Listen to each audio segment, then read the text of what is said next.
Dans un premier temps, je vais faire un lien avec le plan de développement de la vie étudiante qui repose aussi sur le projet éducatif du collège. Au collège, il est très important pour nous et c'est sur quoi on travaille, on pousse, on motive. On croit qu'un étudiant impliqué, un étudiant engagé a les meilleures chances de réussir. Il y a des études qui ont été faites, soit par M. Roy ou encore, si on se fie sur le plan de cadre, je vais vous dire le nom exact pour pas me tromper. Donc, c'est le cadre où on définit les conditions et pratiques éducatives qui favorisent l'engagement de l'étudiant et le succès dans ses études. Donc, si je reviens à ma prémisse, nous croyons fortement que quand on favorise la pratique sportive, quand on favorise l'implication de l'étudiant, que ce soit aussi dans le socio-culturel, dans le communautaire, une implication sociale, on met des conditions gagnantes pour la réussite de nos élèves. Il est prouvé qu'un étudiant motivé, engagé, est un étudiant qui réussit plus, en tout cas. Et les statistiques démontrent qu'il peut y avoir jusqu'à 3 % de différence dans le résultat académique. Et en même temps, qu'est-ce qu'on fait? C'est qu'on développe sa personnalité. On en fait un étudiant qui a un moyen d'évacuer ou de gérer différemment son stress. Et ça fait un étudiant qui développe aussi un sentiment d'appartenance à son collège. Donc, c'est toutes les raisons qui font que pour le service aux étudiants, pour le collège, on veut miser sur une implication et un des premiers pas qui a été fait, c'est la conciliation au niveau du sport-études. L'autre facteur de réussite qui est aussi reconnu, c'est quand on prend le temps de s'occuper de nos jeunes.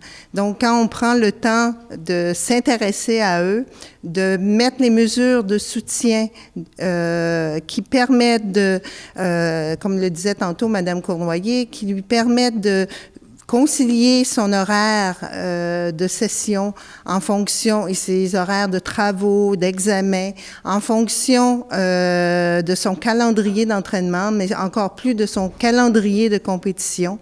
Bien, c'est des éléments qui permettent d'avancer dans son sport, de progresser, de réussir. Donc, c'est en vertu de nos valeurs, de notre profond attachement à nos étudiants comme individus, où on veut qu'ils deviennent des citoyens qui s'accomplissent et qui se réalisent, qu'on a mis en place ce programme. Alors, qu'est-ce qui fait que le Collège de Joliette a établi ce partenariat?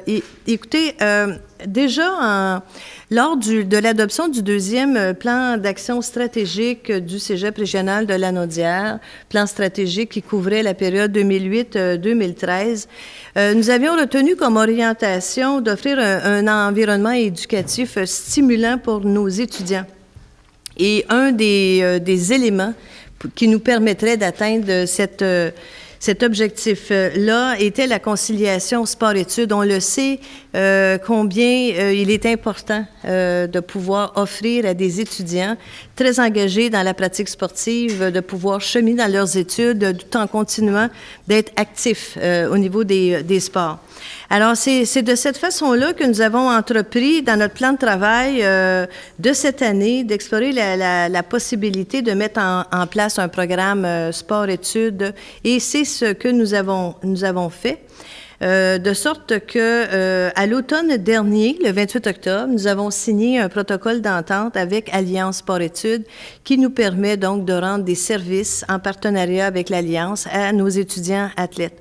Alors, le programme sport-études du Collège de Joliette, du Cégep à Joliette, se décline en 2 volets. Un premier volet, donc, qui vise à accompagner et à donner des facilités à nos étudiants athlètes d'élite et d'autre part à mettre en place un accompagnement pour un service d'accompagnement pour les autres équipes sportives du Cégep. À titre d'exemple, alors on parle notamment des équipes intercollégiales.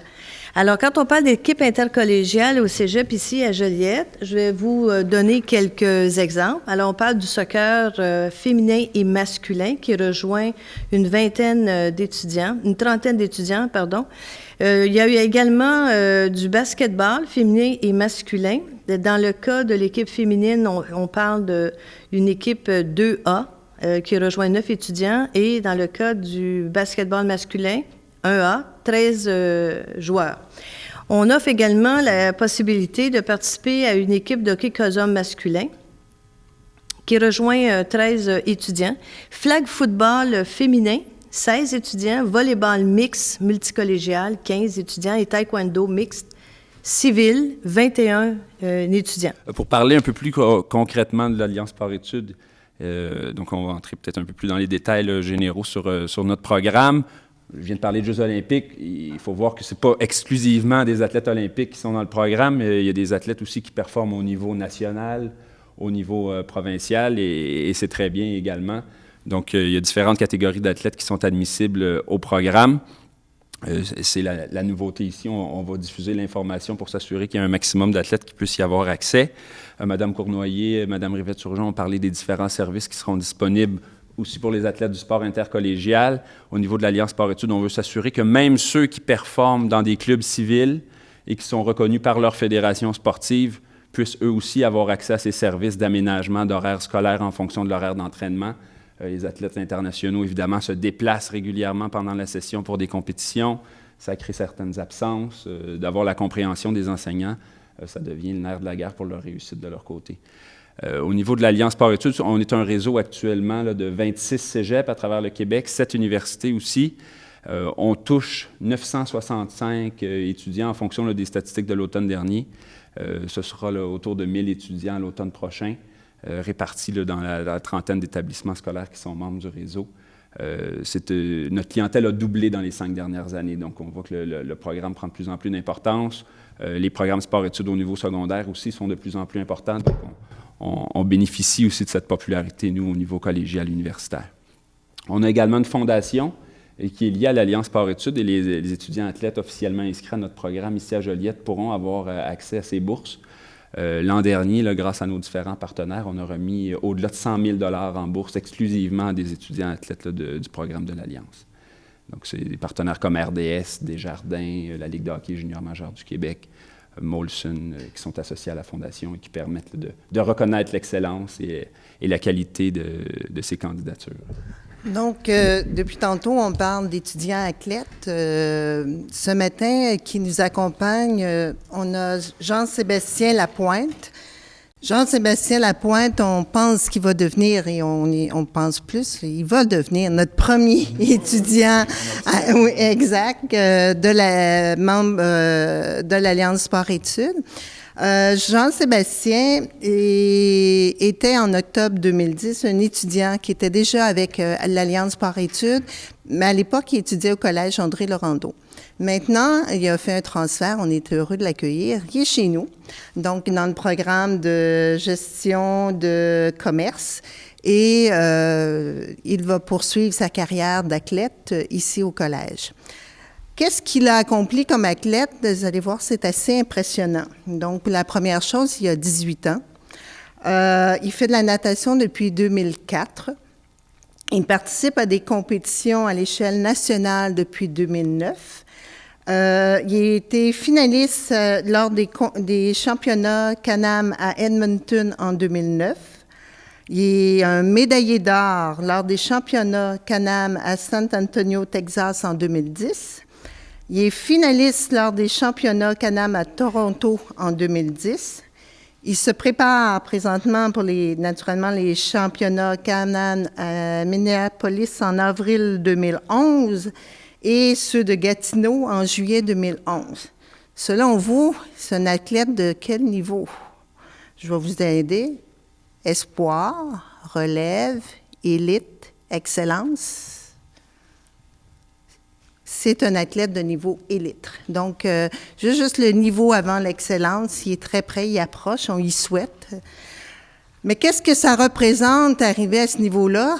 Je vais vous dire, ça représente un entraînement de 6 jours par semaine, du lundi au samedi, 2h30 par jour. En plus, le mercredi, il fait ça 90 minutes et le samedi, 3 heures de temps.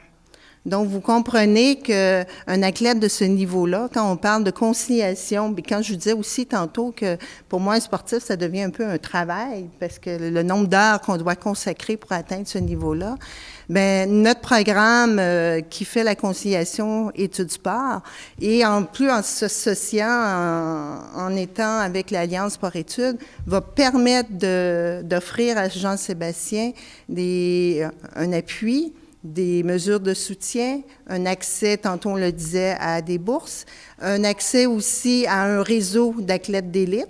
Ça, c'est à ne pas ignorer. Il ne faut pas qu'il se sente seul dans sa catégorie. Donc, c'était tous des avantages pour nous d'adhérer à l'Alliance sport-études.